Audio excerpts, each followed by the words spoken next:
یہ ویڈیو بنانے کا مین مقصد ان ینگسٹرز کے لیے ہے جو مفتی منک کو ایز اے ریلیجیس اسکالر سنتے آ رہے ہیں، اور یہ قرآن کہتا ہے کہ کنفیوز نہ ہونا حق و باطل میں، جس طرح یہ کنفیوز ہو گئے تھے۔ بلکہ اتنی نمازیں آپ کس کی صف میں پڑھ رہے تھے؟ آپ امام حسین علیہ السلام کی صف میں نماز پڑھ رہے تھے یا آپ یزید کی صف میں نماز پڑھ رہے تھے؟ بہادری کی اگر مجھے 100 ڈیفینیشنز یاد ہوں اور میں خود بہادر نہیں ہوں تو کیا مجھے بہادر کہلانے کا حق ہے؟ کچھ ایسا ہی حال مفتی منک کا نکلا۔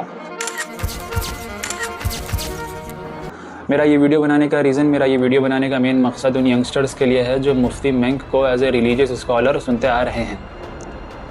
ہم یہ جانتے ہیں کہ قرآن مجید فرقان حمید ہے، یہ فرق کرنے والی کتاب ہے حق و باطل میں، صحیح اور غلط میں، روشنی اور اندھیرے میں۔ اتنی عربی انہوں نے ہمیں سنائی، اور یہ قرآن کہتا ہے کہ کنفیوز نہ ہونا حق و باطل میں، جس طرح یہ کنفیوز ہو گئے۔ یہ ٹویٹ میں لکھتے ہیں کہ اگر آپ کو بالکل ہی پتہ نہیں ہے کہ کون صحیح ہے کون غلط ہے تو آپ کو خاموش رہنا چاہیے، یہ پروفٹ کی لرننگ سے، یہ پروفٹ کی ٹیچنگ سے۔ اچھا، کہاں گیا آپ کا اتنا بڑا علم کا سمندر جو آپ لے کے آ رہے تھے؟ مفتی منک صاحب، اگر آپ کو اتنا علم حاصل کرنے کے بعد بھی آپ سے یہ چنا نہیں گیا کہ اسرائیل، امریکہ اور ایران کے مسئلے میں کون صحیح ہے کون غلط ہے، تو آپ بالکل ایک سیکولر انداز میں یہ دیکھ لیتے کہ 1 لاکھ بچے غزہ پر اسرائیل مار کر ایران کی طرف پلٹا ہے، اور امریکہ والا تو ایپسٹین آئلینڈ سے ابھی تازہ بچوں سے فارغ ہو کر امریکہ کی طرف رخ کرا ہے۔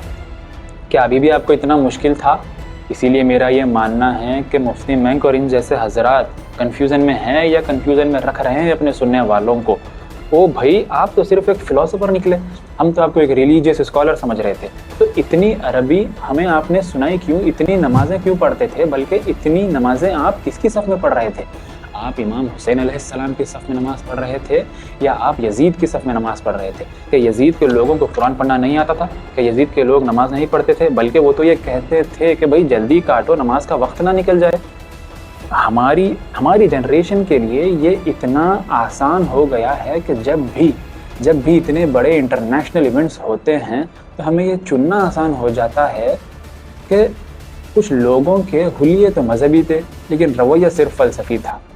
انہوں نے ٹویٹ میں ایگزیکٹلی جو کیپس میں لکھا ہے، مطلب بالکل ہی اگر پتہ نہیں ہو تو خاموش رہنا چاہیے۔ اچھا، یہ بھی ٹھیک ہے، افسوس کی بات ہے، فقط دنیا میں مردان حر کی آنکھ ہے بینا۔ یزیدی لشکر میں جو حر کھڑے تھے بھاگ کر امام حسین کے لشکر میں آ گئے۔ دین کا فائدہ ہے کیا اگر میں نے حسین کے خلاف لڑنا ہے؟ دین اگر مجھے فرق کرنا ہی نہیں سکھا رہا حق و باطل میں، تو وہ دین نہیں ہے، وہ صرف ایک فلسفی ہے، وہ صرف ایک مورالٹی کی کتاب ہے جو پڑھ لیے ٹھیک، نہیں پڑھے تو بھی ٹھیک۔ تو پھر ہمیں آپ کے اس علم کا کرنا ہی کیا تھا؟ آپ کے اس عربی کا کرنا ہی کیا تھا؟ ایسے لوگ جو دینی لہجے اپنا کر ینگسٹرز کو اپنے کنٹرول میں رکھتے ہیں اور حد سے زیادہ سبحان اللہ الحمدللہ بول کر اور وقت آنے پر پردے کے پیچھے چھپ رہے تھے۔ 10 ملین لوگ آپ کو ٹویٹر پر فالو کر رہے تھے، ٹویٹر پر آپ کو سن رہے تھے، اور آپ سے یہ رہنمائی چاہ رہے تھے کہ دین کیا کہتا ہے اس مسئلے میں، تو آپ اس وقت کنفیوز نکلے، لیکن ٹھیک ہے، کچھ لوگ پہچانے گئے۔